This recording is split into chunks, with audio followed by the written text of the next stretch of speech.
Hi, everybody. My name is Abram Diaz, and I was the policy director for the Nonprofit Housing Association of Northern California. I'm now the chief of staff. I just started a couple of weeks ago for Assemblymember Jesse Gabriel, a representative from the West San Fernando Valley. And more directly on that, I was very proud to have been part of the sponsorship group and a lead sponsor of Senate Bill 4, our Affordable Housing on Faith Lands and College Lands Act. And I'm very humbled and very happy to be here with you all today. I'm so sorry I could not be there in person. As you might know, it's the Democratic Convention this weekend. And in my new role, I play a pretty big part of the Assembly Democratic Party. And so just making sure that I can cover all these bases to try to make our work a lot more effective over the next year.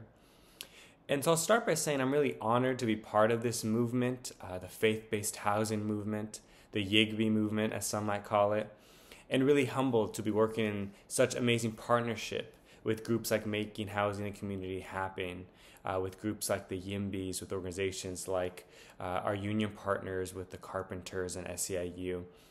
There's been this amazing wave of interest and support for building affordable housing on land owned by faith-based institutions.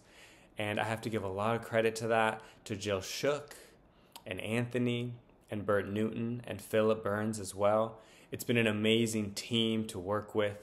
And I have to say, I have to start by saying, while I'm thanking them, that I recall our early meetings. Jill, I have to say, you were probably one of the first folks I ever spoke to when I started as policy director at NPH. You and Bert and Anthony jumped on a call with me, and we talked about what the future of Senator Scott Wiener's faith-based housing bill might look like. And this was very late 21, and then we shifted into 22, and we weren't sure what we were going to do about it. You know, it was a pretty ambitious idea. It had a little bit of issues before, but we thought we could clarify it. And 2022 ended up being a year where we started a little bit of action, but it wasn't quite the right timing. But we kept the faith and continued down the path of trying to move forward a bill that was going to allow us to build affordable housing, supportive housing, housing for the unhoused on land owned by faith institutions. And I give a huge credit to your organization for all the work you've done to really start this movement at the local level and really shape a lot of this grassroots organizing that's advanced this measure all the way to becoming state law. And I'm so proud of the work that you've been doing, and I'm so humbled and honored really to be a partner with you on it. And so I'll spend a little bit of time just wanted to summarize this great big journey we've all been on. Starting at the local level, moving the statewide bill in 2020, trying to get in 22, and finally really putting, the pedal to the gas here in 2023. And we started with these big coalition meetings with groups from, backgrounds in the Muslim community, in the Christian community, in the Jewish community, amongst a variety of others. And adding in some new partners, bringing in some of these grassroots YIMBY groups, bringing in union groups, bringing in local governments, even some like Santa Monica who supported our measure. We added a whole bunch of new co-authors, including my new boss, Assemblymember Jesse Gabriel, who was a big fan of the bill. And we stuck by our author, Senator Scott Wiener. And we started moving this bill. We had 100 organizations support it, 200. At the end, we had over 300 organizations across the state supporting Senate Bill 4.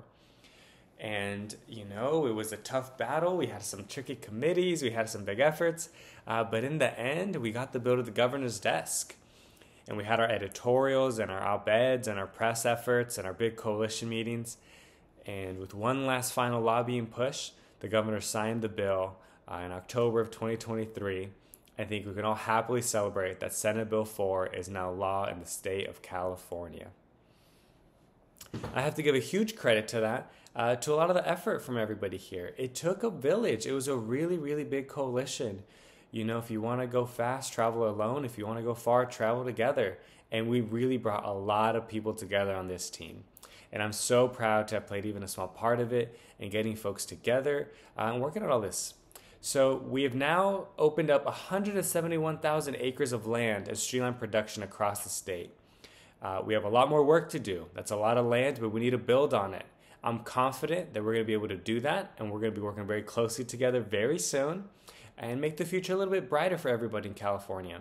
And I'll tell you already, folks across the country are reaching out to us trying to see if they can model our bill.